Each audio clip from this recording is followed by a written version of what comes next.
I attended a banquet of inventors recently. Each inventor gave a short talk on something he thought would be accomplished in the future. Many very much needed things were spoken of. One inventor spoke of the possibilities of wireless telephone. Distance, he said, would shortly be annihilated. He thought we would soon be able to talk to the man in the submarine 40 fathoms below the surface and 1,000 miles away. When he got through, he asked if there were any that doubted what he said. No one spoke up.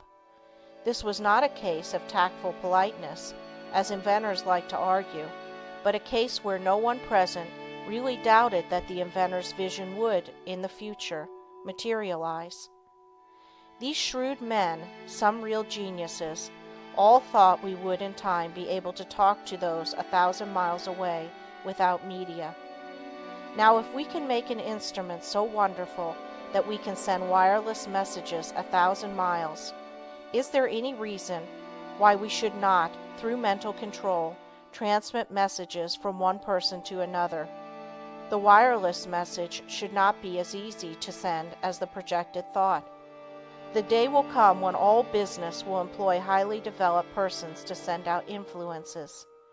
These influences will be so dominating that employees will be partly controlled by them, and so you will profit more and more by your mental powers and depend on them to draw you to all forces of a helping nature. You will be constantly sending out suggestions to your employees and friends. They will receive these unconsciously, but in case yours is the stronger personality, they will carry them out the same as if you had spoken them. This is being done even today. A finely organized company secures the combined effort of all its men. They may be each doing a different kind of work, but all work to bring about the very best results. The whole atmosphere is impregnated with a high standard of workmanship. Everyone feels he must do his best. He could not be in such surroundings and be satisfied to do anything but his best work. A business will exceed only to the extent that the efforts of all are coordinated toward one result. At least one person is needed to direct all toward the desired end. The person at the head does not have to exactly outline to the others what steps to take, but he must possess the mental power of control over others. An up-to-date business letter is not written in a casual, commonplace way today. The writer tries to convey something he thinks the receiver will be interested to know. In this way, he awakens a responsive spirit.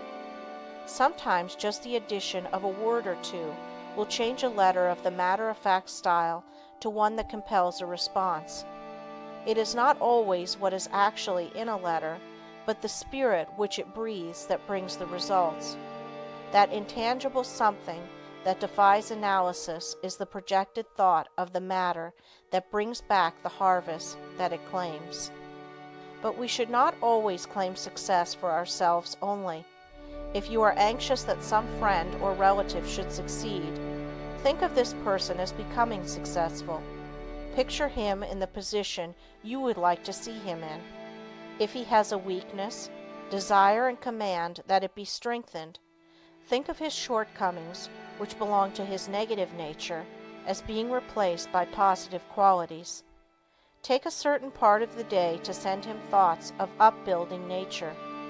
You can in this way arouse his mental powers into activity, and once aroused, they will assert themselves and claim their own.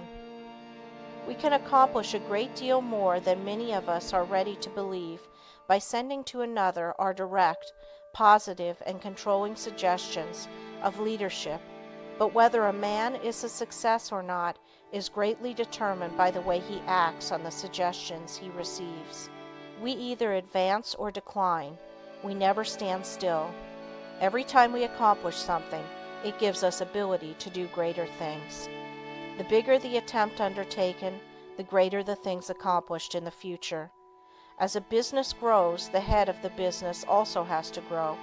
He must advance and be ever the guiding influence. By his power to control, he inspires confidence in those associated with him. Often employees are superior to their employers in some qualities, and, If they had studied, instead of neglected their development, they could have been employers of more commanding influence than those whom they serve.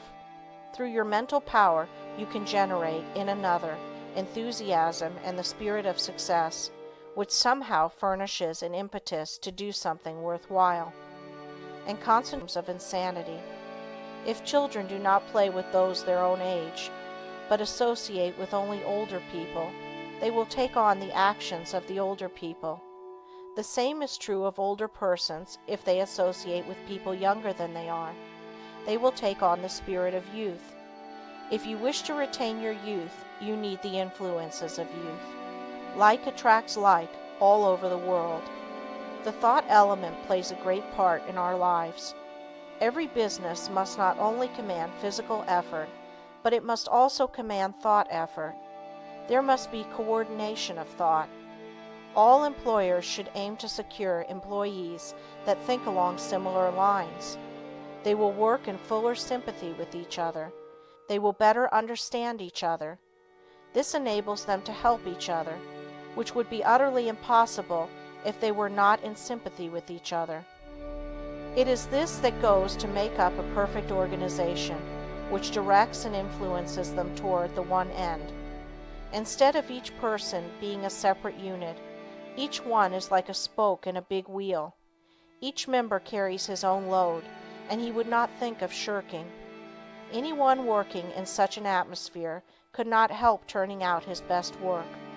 All great leaders must be able to inspire this cooperative spirit. They first secure assistants through their mental control. Then they make their assistants realize the value of mental control. Soon there is a close bond between them. They are working toward a single purpose. They profit by their combined effort. The result is that they accomplish much. If your business is conducted in the right spirit, you can instill your thoughts and your ideas into your employees. Your methods and ideas become theirs. They don't know it, but your mental forces are shaping their work. They are just as certain to produce results as any physical force in nature. The up-to-date businessman of the future is going to take pains to get his employees to think and reason better. He will not want them to become depressed or discouraged. There is time that instead of being wasted, he will endeavor to have them use in concentrated effort that will be profitable to both employer and employed. There must be more of the spirit of justice entering into the business of the future. There is a firm I know that will not hire an employee until he has filled out an application blank. No doubt those that fill it out think it is a foolishness, but it is not. A capable manager can look over this application blank and pretty nearly tell if this person will fit into his management. The main thing he wants to know is the applicant's capacity for efficient, cooperative effort. He wants persons that have faith in themselves. He wants them to realize that when they talk of misfortunes and become blue, they are likely to communicate the same depressing influence to others. The up-to-date manager wants to guard against hiring employees who will obstruct his success. You must realize that every moment spent in thinking of your difficulties of the past, every moment spent in bad company, is attracting to you all that is bad, is attracting influences that must be shaken off before you can advance. Many firms prefer to hire employees that never worked before so that they have nothing to unlearn. They are then not trained, but have had no bad business habits to overcome. They are more easily guided and grasp the new materials more effectively because they are not contrary to what they have already learned. They are at once started on the right road, and as they cooperate readily, they receive the mental support of the management and learning the methods that have been perfected. This inspires confidence in themselves, and they soon become efficient and finally skilled workers. Most big business firms today employ efficiency experts. Each day or week, they are in a different department. They earn their money because they familiarize persons with very little business experience with plans that have taken the expert years of training and much money to perfect. The attitude we take has a great deal more to do with our success than most of us realize. We must be able to generate those forces that are helpful.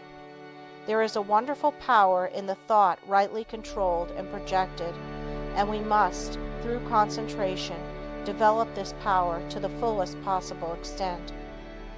We are surrounded by many forces of which we know but little at present. Our knowledge of these is to be wonderfully increased. Each year we learn more about these psychic forces which are full of possibilities, of which we are not even dimly conscious. We must believe in mental control, learn more about it, and use it, if we want to command these higher powers and forces which will unquestionably direct the lives of countless future generations.